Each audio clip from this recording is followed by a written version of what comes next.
che già intorno agli anni 40, uno intorno agli anni 60, scrivevano in patois, ma questo l'abbiamo scoperto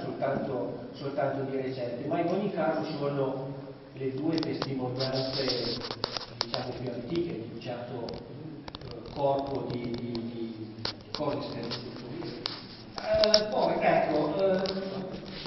vedendo che uno scrive in una maniera, l'altro scrive nell'altra, l'altro scrive in piemontese, una delle associazioni di cui faccio parte, l'Associazione Valli di Lanzo, AVAL, ha detto ma, visto che tutti si inventano qualcosa, ci inventiamo anche noi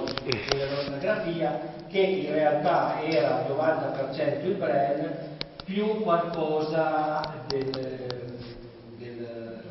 tipo di scrittura di genere per la toponomastica, cioè per esempio la IE e la SH abbiamo NH,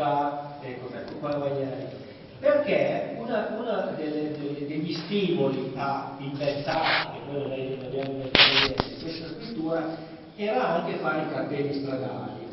E volevamo che questa grafia facesse capire subito che non si era più in pieno con il TCH, l'NH,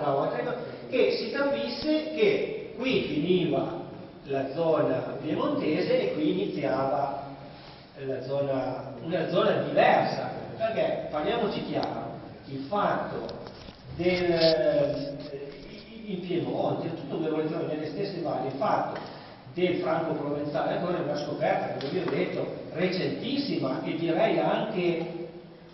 magari ci sono delle persone che parlano benissimo